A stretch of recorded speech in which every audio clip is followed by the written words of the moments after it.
Setelah perang yang melelahkan selama kurang lebih 15 bulan lamanya, akhirnya Israel dan Hamas mencapai kesepakatan gencatan senjata dan orang-orang yang disandera Hamas sejak 7 Oktober 2023 mulai dikembalikan secara bertahap.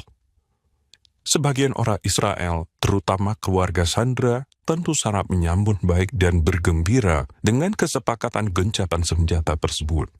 Tapi sebagian orang Israel lainnya merasa kecewa karena harus membayar mahal pembebasan sandera tersebut dengan pembebasan ribuan teroris dan penjahat Palestina yang dipenjara di Israel. Selain itu juga, karena Israel harus melepaskan sebagian besar wilayah-wilayah di Gaza yang sudah dikuasai selama perang. Secara umum, gencatan senjata tersebut menguntungkan Israel. Kesepakatan tersebut sebenarnya sudah ditawarkan sejak awal pada Hamas, tapi mereka selalu menolaknya. Hanya setelah Donald Trump kembali menjadi Presiden Amerika Serikat dan mengeluarkan ancaman, Hamas mau menerima kesepakatan tersebut. Tapi yang terjadi kemudian adalah upaya pencitraan dari Hamas untuk menunjukkan kepada dunia bahwa gencatan senjata ini adalah kemenangan besar buat mereka.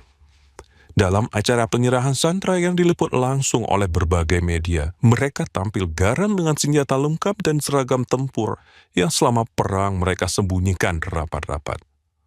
Itulah kehebatan Hamas. Saat tampil di media, mereka menunjukkan kegagahan mereka dengan menggunakan seragam tempur. Tapi ketika berperang sungguhan dengan IDF, mereka melepaskan seragam dan mengenakan pakaian biasa agar dapat bersembunyi di balik rakyat sipil. Alasan utama mereka merasa menang adalah karena mereka bisa kembali merekrut pasukan baru, membangun kekuatan, dan kelak akan dapat menyerang Israel lagi di kemudian hari. Sebenarnya cukup dengan melihat fakta kehancuran wilayah Gaza yang nyaris total sudah membuat klaim kemenangan Hamas ini terasa ironis. Jika tewasnya 20.000 dari 40.000 pasukan teroris yang mereka miliki, ditambah belasan ribu teroris lainnya luka-luka serius sehingga hanya menyisakan kurang dari 5.000 pasukan teroris aktif, lalu tewasnya para pemimpin kunci Hamas seperti Ismail Haniyeh, Yahya Sinwar, dan Muhammad Deif, kemudian musnahnya sebagian besar persenjataan dan hancurnya 90% terowongan bawah tanah yang mereka bangun, mereka sebut sebagai kemenangan. Maka Israel yang hanya kehilangan sekitar 800 orang prajuritnya, itu sudah termasuk perang dengan Hizbullah di Lebanon, tentu dengan senang hati akan memberikan Hamas 1 atau 2 kali kemenangan semacam itu, hingga akhirnya mereka lenyap seluruhnya dari muka bumi.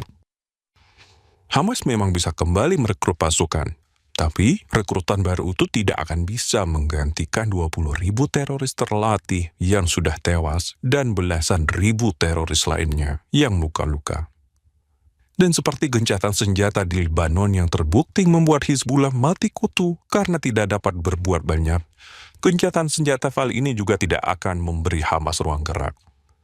Sebaliknya Israel tetap leluasa untuk menyerang Hamas jika mereka dianggap melanggar gencatan senjata atau berupaya membangun kekuatan dan mengimpor persenjataan. Jadi berbeda dengan gencatan senjata sebelumnya, gencatan senjata kali ini sama sekali tidak akan menguntungkan Hamas. Dan akhirnya, gong kekalahan total Hamas dibunyikan oleh Presiden Amerika Serikat Donald Trump. Dengan pemikiran out of the box atau di luar kebiasaan umum, Donald Trump menawarkan solusi radikal, yaitu merelokasi penduduk Gaza ke negara-negara lain untuk sementara waktu, seperti ke Mesir, Yordania, dan bahkan juga ke Indonesia dan Malaysia.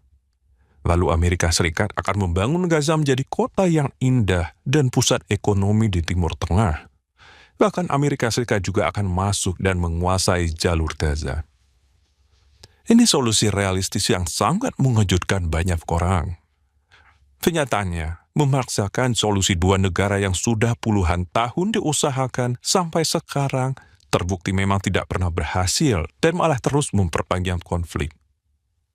Memaksakan terus solusi yang sama sambil mengharapkan hasil yang berbeda jelas bertentangan dengan akal sehat. Maka usulan Donald Trump untuk merelokasi warga Palestina di Gaza adalah solusi jenius yang berpotensi dapat menyelesaikan persoalan di Gaza. Hancurnya nyaris semua infrastruktur di Gaza jelas membuat wilayah tersebut tidak layak untuk dihuni, meski dalam kondisi tanpa perang. Memaksakan warga Palestina untuk terus tinggal di Gaza dalam kondisi demikian tentunya sangat tidak manusiawi. Sebaliknya, memindahkan orang-orang Palestina di Gaza adalah solusi yang realistis dan sangat manusiawi. Banyak penduduk Gaza tentu akan memilih untuk meninggalkan Gaza dan menjalani hidup yang lebih baik di negara lain ketimbang tetap tinggal di Gaza yang tinggal puing-puing. Dan solusi ini yang jelas akan membuat Hamas tidak mampu berbuat apa-apa lagi di Gaza. Itulah kekalahan total yang pantas mereka terima. Tapi untuk saat ini rencana tersebut masih terkendala karena langsung ditolak oleh negara-negara yang disebut tadi. Penolakan negara-negara Mesir, Yordania, bahkan Indonesia untuk menerima penduduk Gaza sebenarnya hanya menunjukkan kemunafikan tingkat dewa dari negara-negara pendukung Palestina. Ternyata selama ini mereka hanya mendukung Palestina untuk berkonflik dengan Israel. Tapi ketika rakyat Palestina butuh tempat untuk hidup layak, sementara Gaza yang hancur lebur sedang dibangun kembali, mereka ramai-ramai menolak.